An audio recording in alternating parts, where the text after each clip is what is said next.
আসসালামু আলাইকুম রাহমাতুল্লাহি বারাকাতুহু। আমি আছি তোমাদের সাথে মোস্তফা স্যার। আজকে আমি তোমাদের রসায়ন বিজ্ঞানের পঞ্চম অধ্যায় রাসায়নিক বন্ধন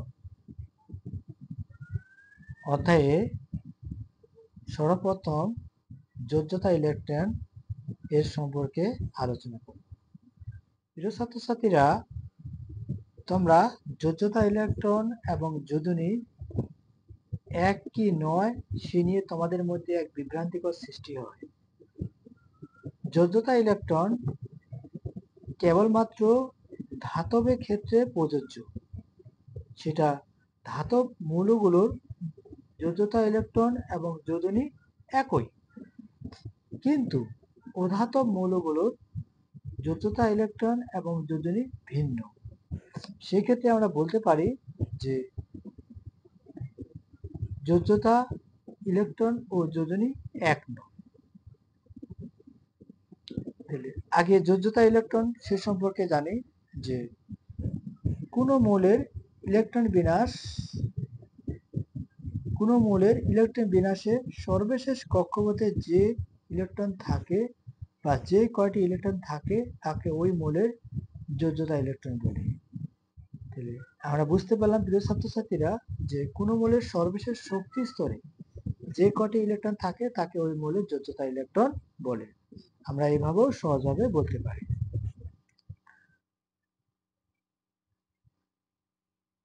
ক্যালসিয়াম 20,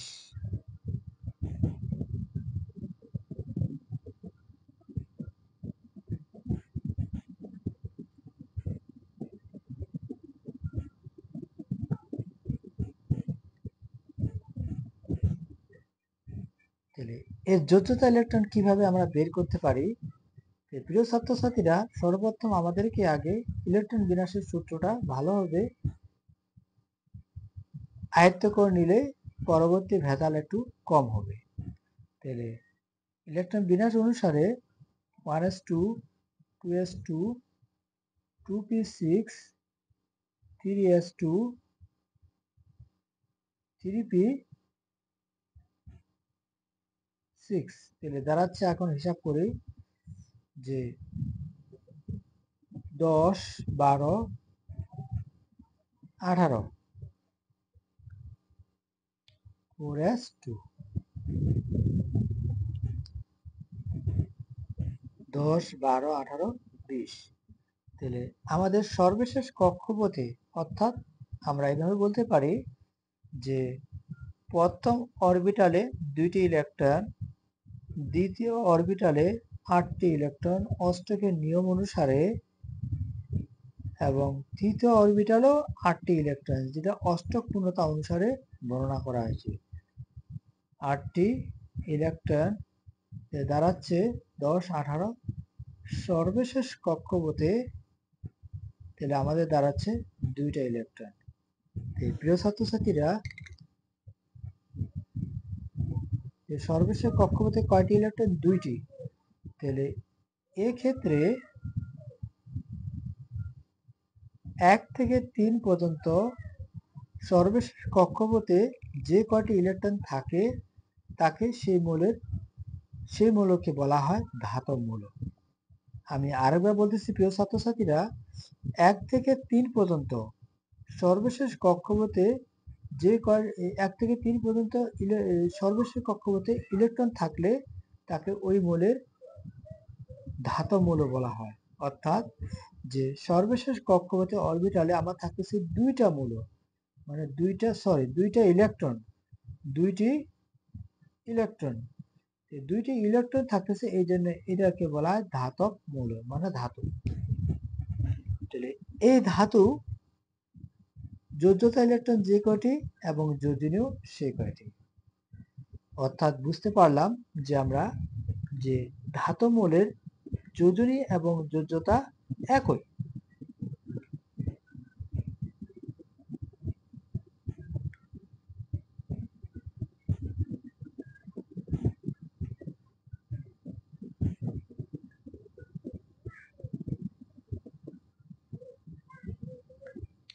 তাহলে এক্ষেত্রে আমরা এদেরকে ভিন্ন করতে পারি না। তবে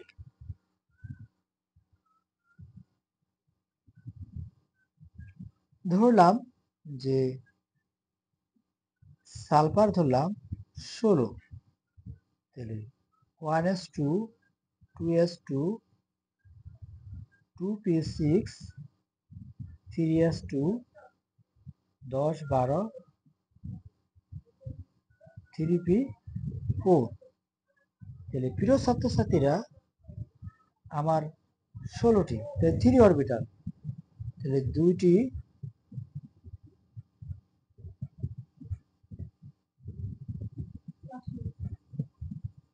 8টি 10টি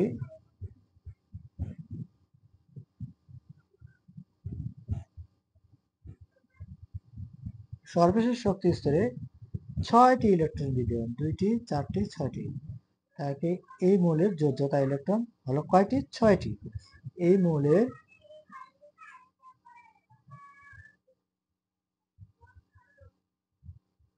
যোজ্যতা ইলেকট্রন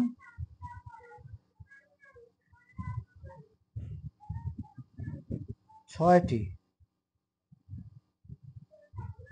এই মৌলের যোজ্যতা ইলেকট্রন হলো 6টি। তাহলে যোজনী 6 হবে না। যোজনী কি হবে না? 6 হবে না। তাহলে বুঝতে পারলাম, তাহলে ধাতব মৌলের ক্ষেত্রে একই হলেও অধাতব মৌলের ক্ষেত্রে একই নয়। যোজ্যতা ইলেকট্রন এবং যোজনী একই নয়। সেক্ষেত্রে এই মৌলগুলোকে হুন্ডের সূত্র অনুসারে উত্তেজিত করতে হয়। কি করতে হয়? উত্তেজিত করতে হয়। উত্তেজিত করলে মৌলের যোজনীগুলো পাওয়া যায়। মানে বারবার কি হয়? ভাঙাইতে হয়। ভাঙালে এই মৌলের যোজনীগুলো পাওয়া যায়। তাহলে আমরা যদি মৌলটাকে ইলেকট্রনটাকে আবার উত্তেজিত করি,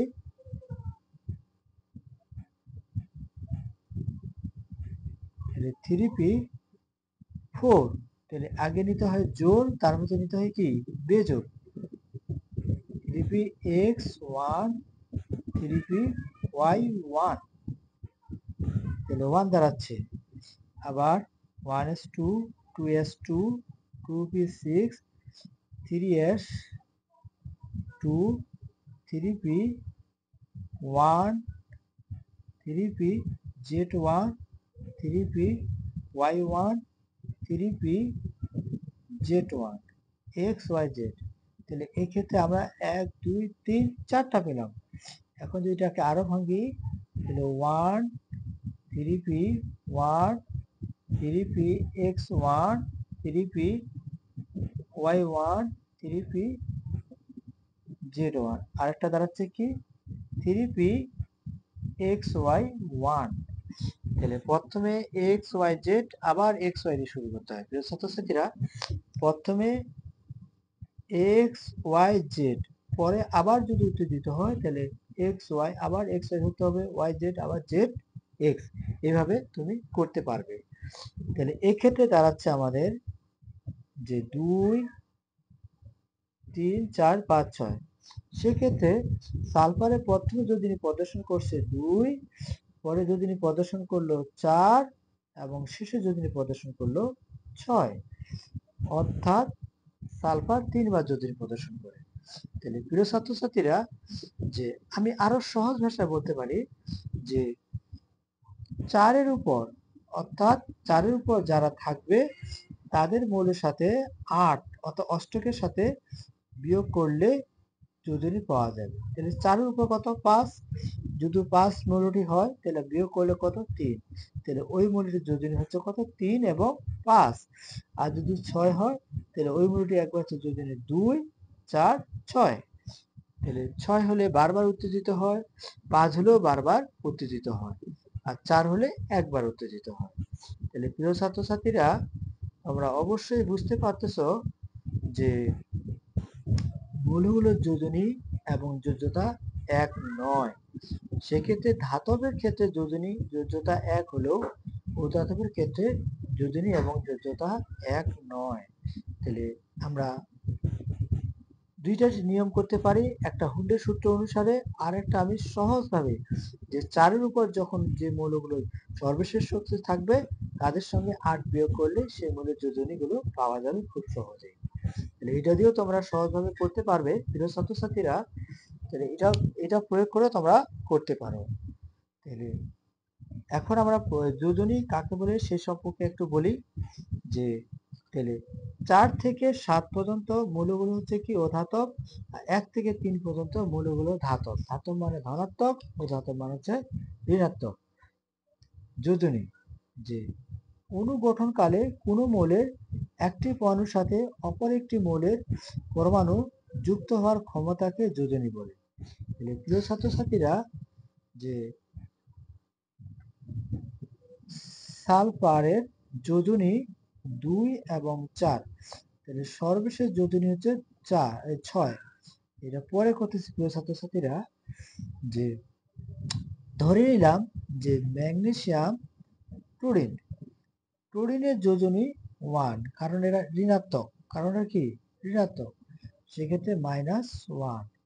আর ম্যাগনেসিয়ামের যোজনী হচ্ছে 2, কিন্তু যৌগ গঠনকালে এই যোজনীর সাথে এই মৌলের কি হয় সংযুক্ত হয়, আর ওই মৌলের যোজনীর সাথে এই মৌলের কি হয় যুক্ত হয়। যৌগ গঠনকালে তাহলে তারা কি হচ্ছে, তাহলে ম্যাগনেসিয়াম নিচে 1 দিলেও হবে, না এখানে ম্যাগনেসিয়াম যোজনী কত 2, তাহলে যৌগ গঠনকালে তার কি কার সাথে যাবে ক্লোরিনের সাথে, অর্থাৎ ম্যাগনেসিয়াম ক্লোরাইড। তাহলে আমরা যৌগটা লিখতে পারি এখন কি ম্যাগনেসিয়াম ক্লোরাইড। এভাবে তারা যৌগ গঠন করতে পারে। অ্যালুমিনিয়ামের যোজনী হচ্ছে ধনাত্মক 3, আর অক্সাইডের যোজনী হচ্ছে -1। তাহলে কিভাবে পাইলাম -1 প্রিয় ছাত্রছাত্রীরা? যে অক্সিজেনের যোজনী হচ্ছে 2 মাইনাস, হাইড্রোজেনের যোজনী হচ্ছে +1। যদি আমরা বিয়োগ করি তাহলে OH গঠনকালে তাহলে -2 +1, তাহলে আমাদের দাঁড়াচ্ছে OH -1। তাহলে OH এর যোজনী কত দাঁড়াচ্ছে -1, সেজন্য OH এর যোজনী -1। তাহলে যৌগ গঠনকালে এটার সাথে এটার সংযুক্ত হবে, এটার সাথে এটা সংযুক্ত হবে, তাহলে অ্যালুমিনিয়াম OH3, অ্যালুমিনিয়াম